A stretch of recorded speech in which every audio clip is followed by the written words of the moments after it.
Sorry guys, can you hear me now?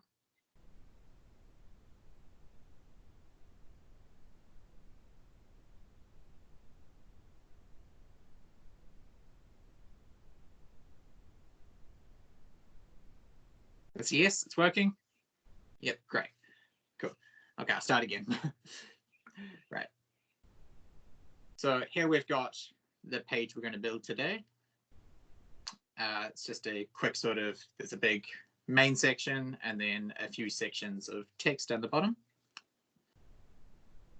And we're going to be using Sublime Text. So here we have the website that is currently built. And at the top, we've got a blank HTML document. This is just two separate windows. So to get started, you'll go File, New File. And then you'll just save this as example.html. And you can right click and go Open in Browser. And it will open a blank page like this. Great. All right. So to get started building an HTML document in Sublime Text, you can just type HTML and then hit Tab. And it will populate with a basic template. And we'll just give it a title.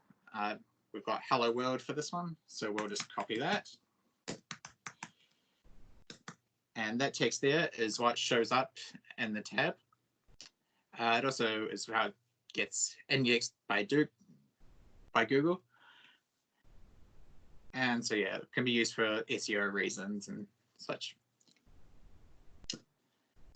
Now, we've got sort of three sections on the page. We've got the navigation up the top. We've got this section with the image and the text. And we've got these three columns. So what we'll do is in the body, we have a pointy bracket.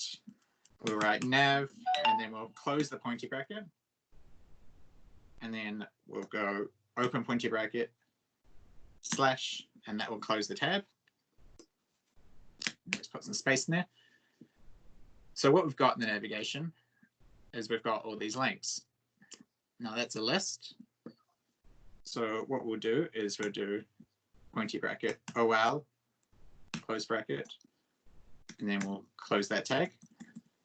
So OL stands for ordered list, which just means that we numbered.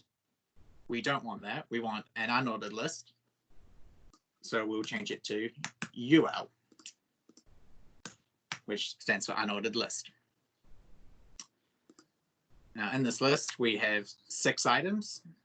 So we will add 6 allies, which is open bracket, ally, close bracket. And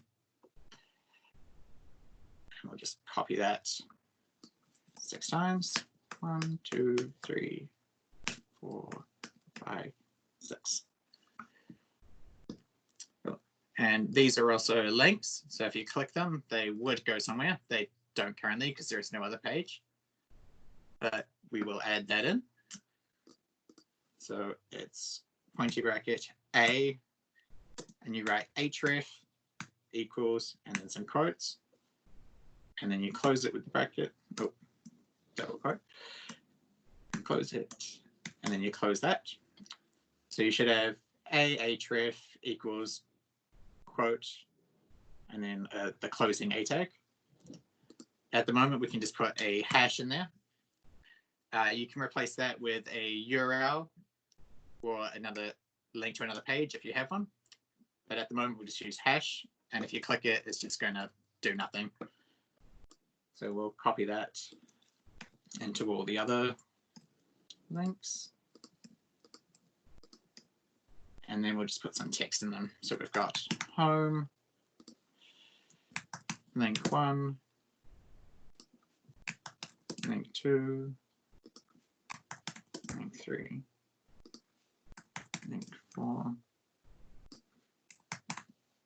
link 5.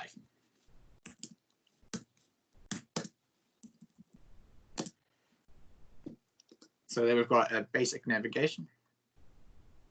And we'll just go on to the sort of image and the text. So we'll add a div, which is div just stands for division, which basically a section or any sort of group. So what we've got in there is we've got an image. So that is pointy bracket src equals, and then some quotes. And image is a self-closing tag. So you'll see it doesn't have the closing tag like that. Instead, you just go / pointy bracket. And src stands for source. So that was where you put your image link. So I'll just copy it from this one here.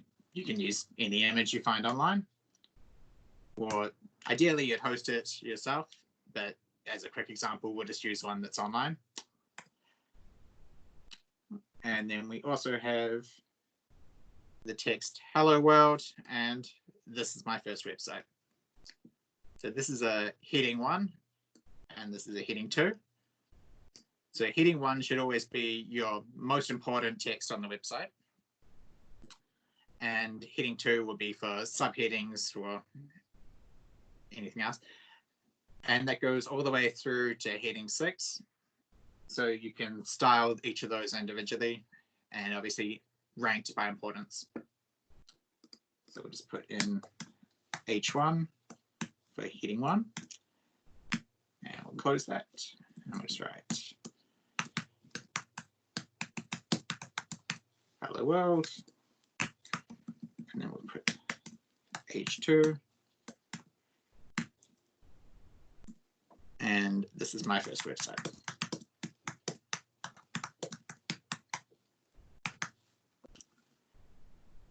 All right, so that is that section there. And then we've got the last section there. So we'll make another div.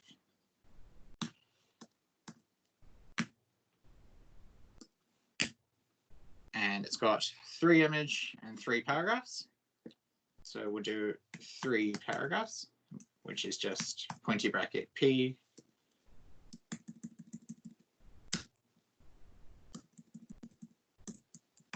I'll just copy that.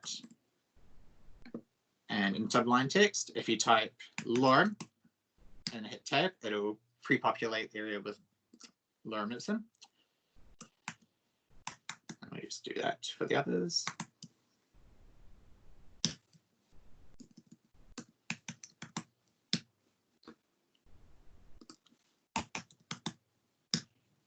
There we go.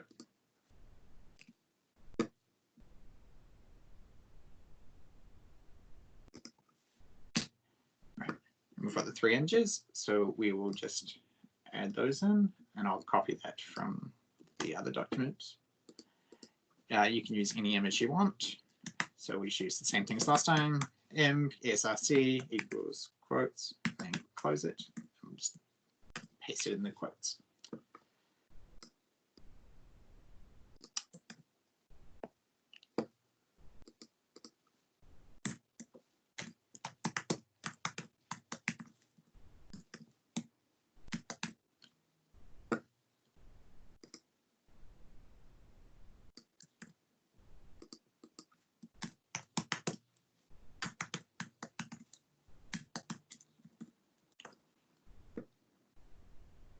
All right, there we go. So we've got all the content in this document now. So we'll just save that, and then we'll bring it up in the tab and see how it looks. As you can see, it's not styled, and actually I haven't put that text in the link, so we'll just put it between those 8 tabs.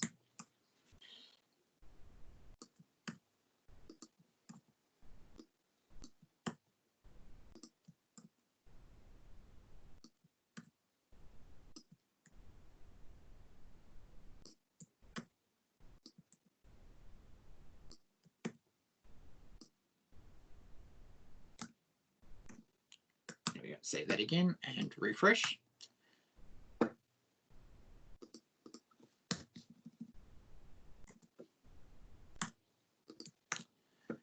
There we go. So we've got our navigation with a list that's bulleted, and they're all links.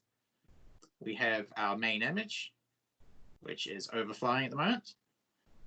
We've got our heading 1, heading 2, and then we've got our text and images.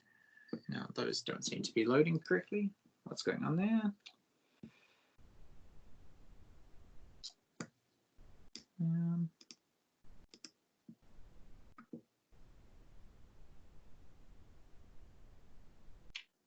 I have typoed.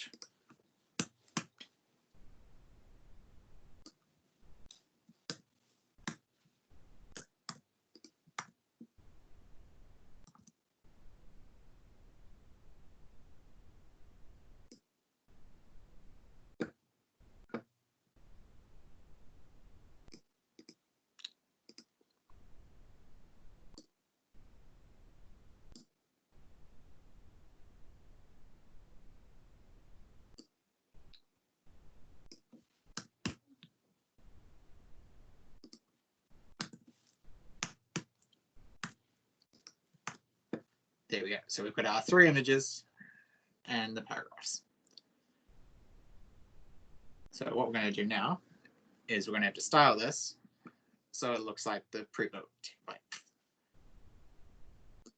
Normally when you use CSS, it would be in a separate document. What we're going to do here, just for simplicity, is we're just going to add a style tag underneath the body. So that's style. And that allows us to put CSS directly into the HTML document. Now, as I said, this isn't best practice, but just for easy use to keep everything in one document, that's how we're going to do it today.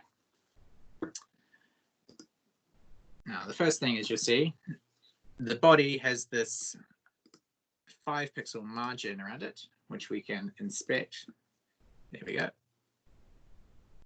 So you'll see that orange line around it.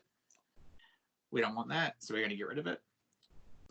So we're going to type body, and then we're going to do a curly bracket. And then we're going to type margin, colon, 0.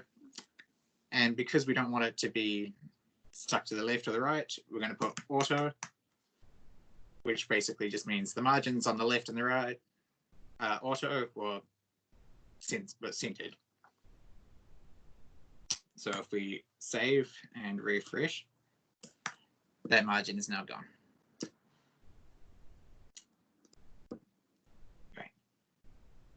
Now in here, you see the navigation is running across the top, whereas here they're all one under another. So what I've got to do first is make the navigation so it already reaches the full thing. That's good. So it's the UL. And what we want to do here is, because it's within the navigation, we're going to type nav UL. And that's going to target every list within the nav.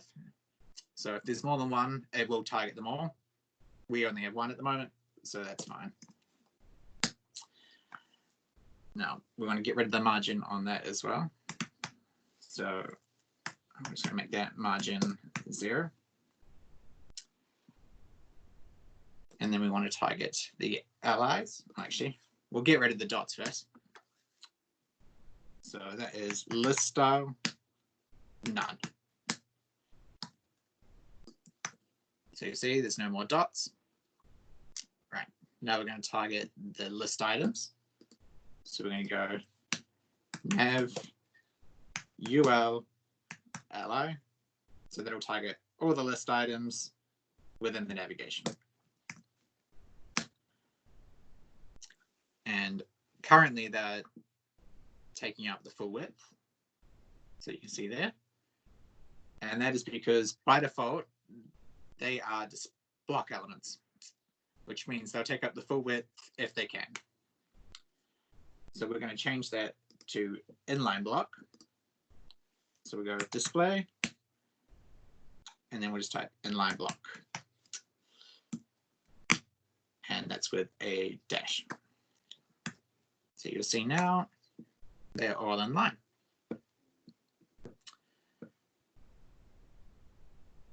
Great. And then we're going to target the links because we don't want that blue and we don't want it underlined. So we're going to go nav A, which is all the anchor elements, which is your links, also links to elements that would be on the same page. And we're going to go text decoration, none. That will get rid of the underline. And then we will change the color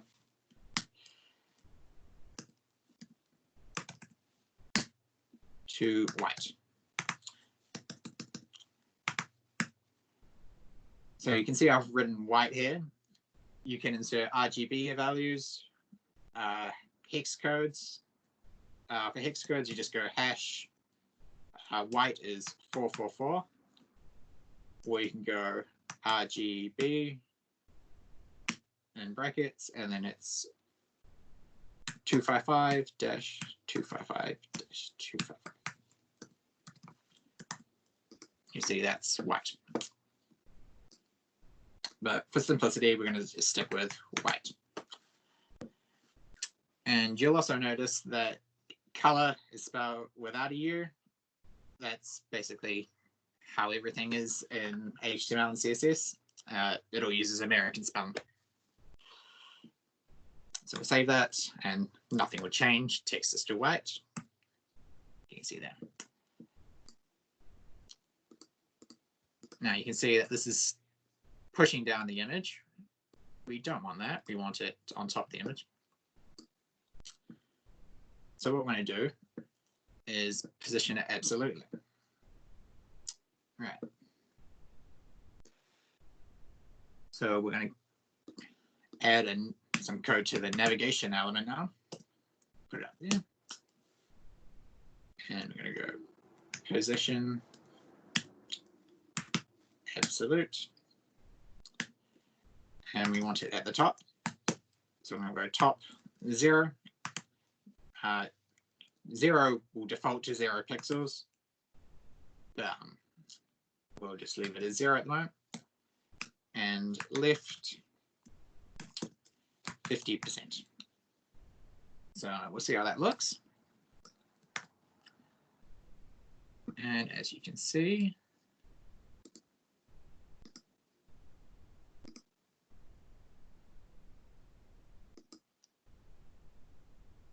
there we go. So it's not taking out the full width anymore, which is not good. So we want it to do that.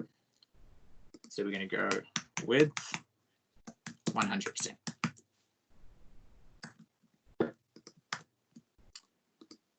Now I believe it should be taking full width. Good. All right. But you see what a difference here. All the links are bunched up. There is here. They're spaced out with the first one on the left and the rest on the right.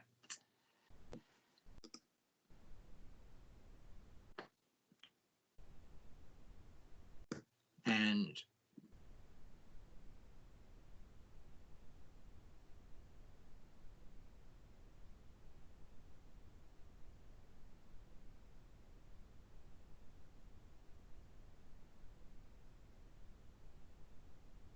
now to achieve that, here we have an ID on the first element, which actually is outside of the ordered list.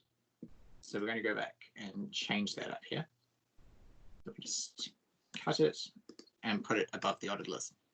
There we go. So you can see it's now separate.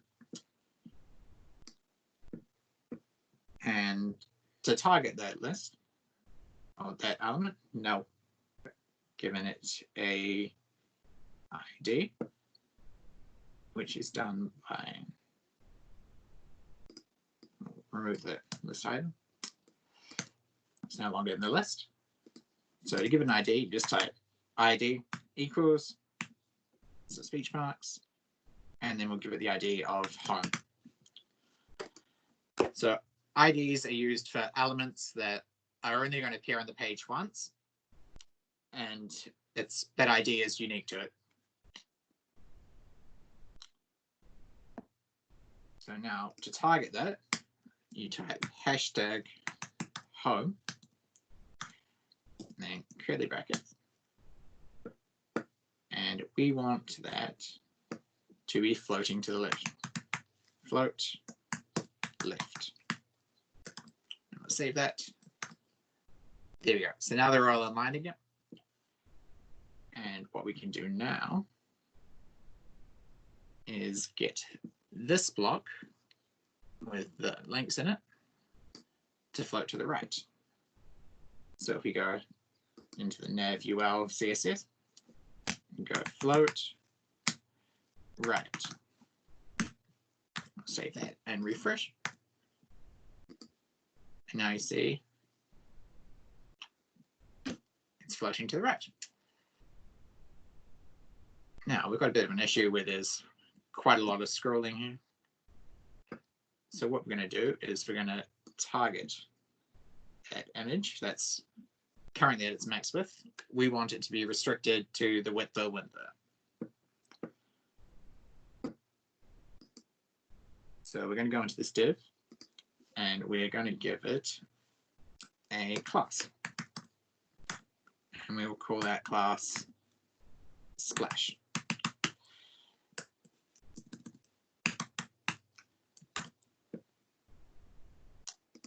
And to target a class, you type dot and then the class name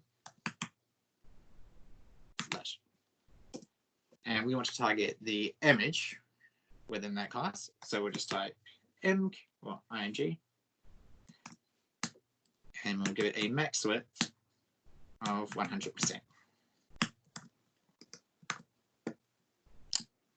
There we go. So now you can see that image is stuck to 100%. And you'll also notice our nav is now off the page.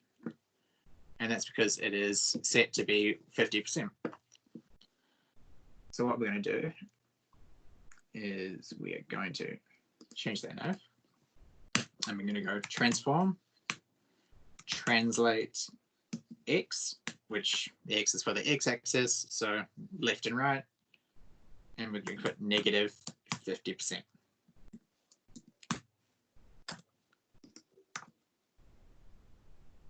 There we go. So it's stuck there.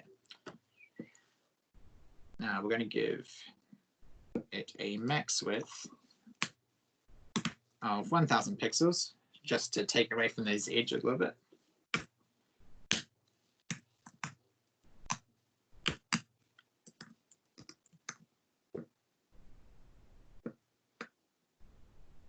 There you go. So you can see we've got a little gap there. Now here we've got, it's all caps.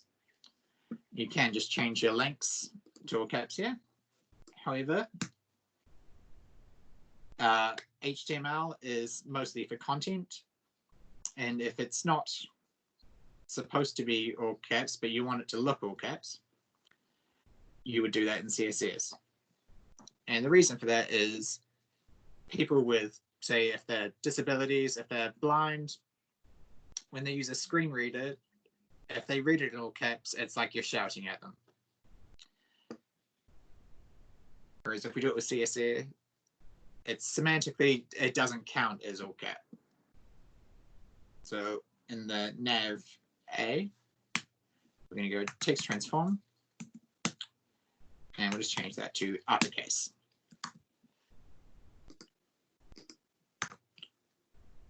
There you go. And it is currently a serif font, and we'll change that to a sans serif. So we'll go font, family, and we'll extract sans serif.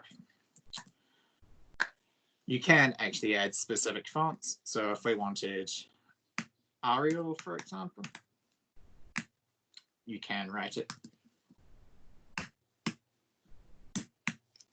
like that. And it will default to Arial first, If Arial cannot be found, then it will default to the default sans serif font on the system. Here we go. Now these links are a little bit close together, so I'm going to space them out, and they're also a little bit close to the top. So what I'm going to do is just add some padding to the links. So we go padding, we'll stick 10 pixels on the top and 15 on the left and right. So as you can see, there's 10, 15. So you can add more values. So you can go 100 pixels, then 20 pixels. And how that works is if there's only 2 values, it'll go top and bottom, left and right. If there's 4 values, it'll go top, right, bottom, left.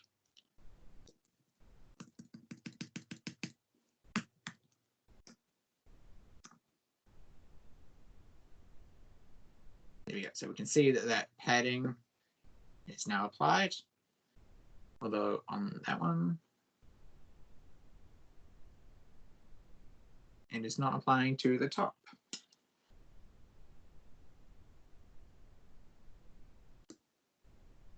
And that is because our links are not display block. So if you go display block, there we go.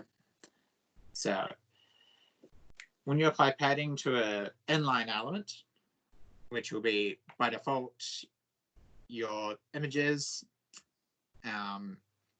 links, text, they are inline elements, which basically means that they'll wrap around each other and certain CSS words won't work on them, padding being one of those. So as you can see, we've now got the nav, which is the same as it is here. Now we've got our text down here, which is underneath the image. That's not what we want. We want it over the image.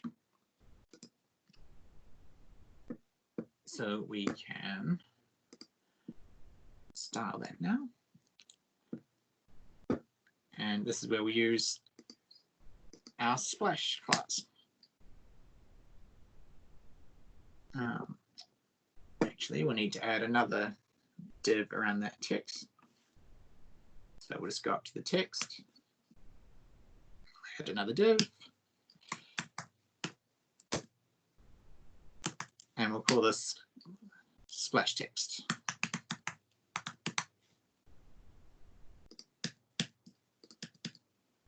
Make sure we close that div, and we'll save it. Right. So now if we go down to the CSS and dot splash text,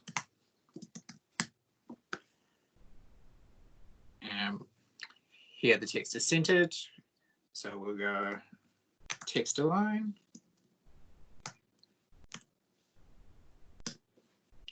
center, again spelled the American way. Save that. Text is now centered. Now to get it over this image, we first need to make this image position relative. So dot splash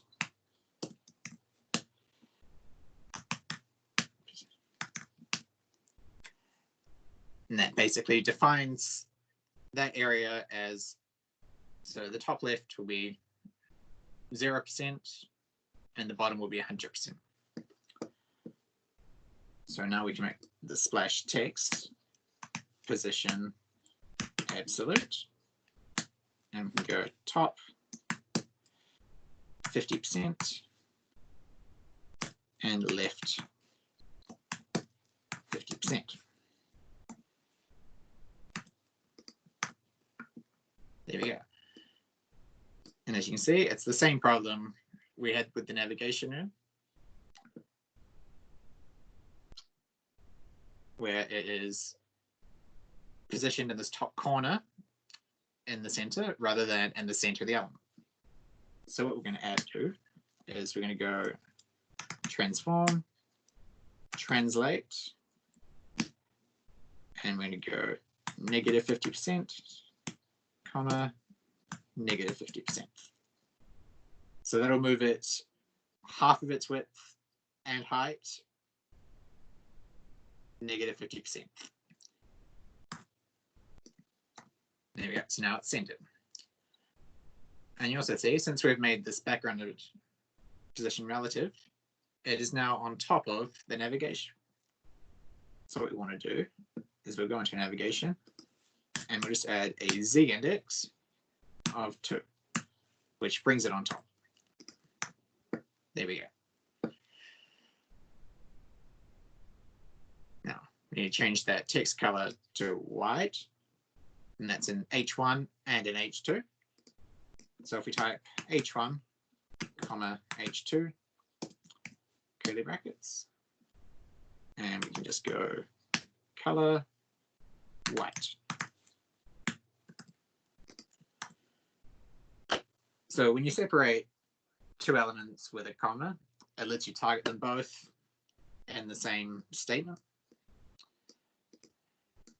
Now, this is useful for when you don't want to, you know, be reusing all your code, or rewriting all your code. We can target it like that. Now, we actually want this H1 to be larger, as it is here. So now we can type H1 below that, and we'll give it a font size of 50 pixels. There we go. Actually, we'll make that a little bit bigger. There we go. So that's that first section there, built relatively the same. And we'll just go down to this next one, where we've got the images and the p tags. So what we're going to do is we'll give a class to the div that's wrapping those, class container. And again, that can be anything you want. Best to give it a memorable name though. Right. So at the moment, they're all taking up the full width. We want them to be split equally. So we're going to go dot container. And we're going to go display flex. As you'll see, this will do absolutely nothing. Why is that?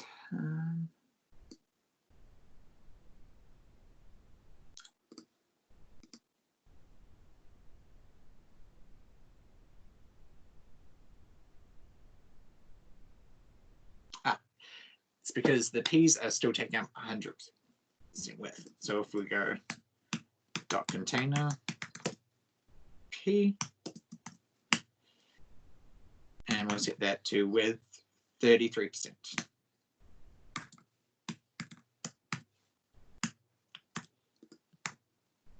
There we go. So you can see the P's are all a third of the width now, but the images are still taking up their full width. So we will go dot container ing max width 100%.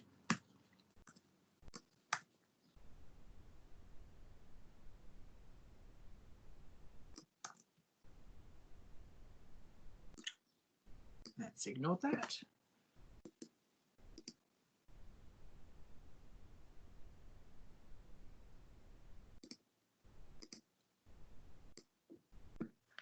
I'll put in the wrong document.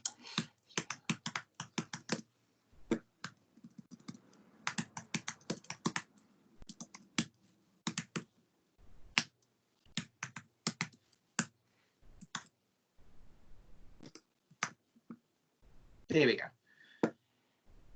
Right.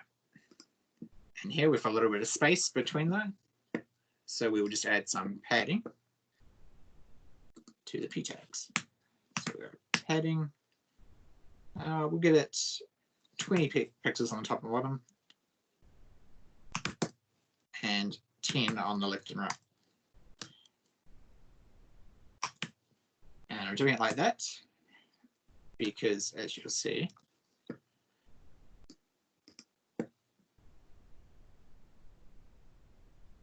because they're both side each other, you end up with 20 in between and 20 on top. And we'll just add a little bit of space underneath that image. There we go.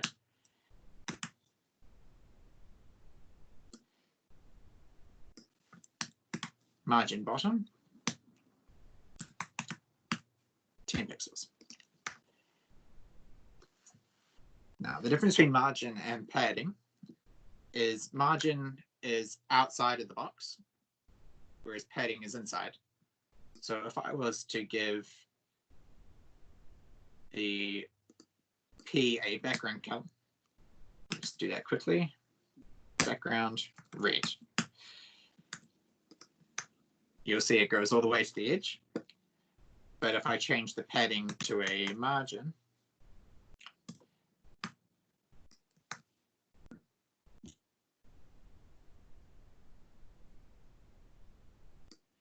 no.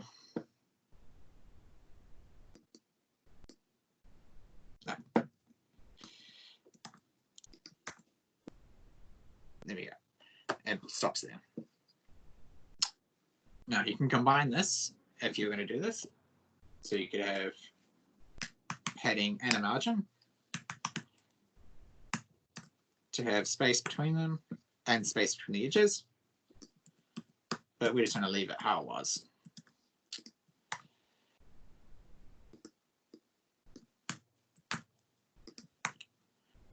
There you go. And there's a relatively quick example.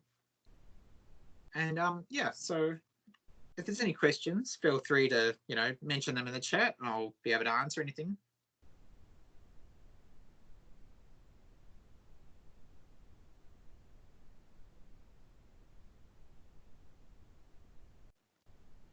Hey Don, how's it going? Yeah. Kids. Yeah, back. Yo everyone, so I'm going to stop the recording, okay? And feel free to type in any questions. I'll give you guys until 10 a.m. for that, and then at 10 a.m. we're going on a break and come back at past. All right. So let me stop the recording. Stop recording. Stop.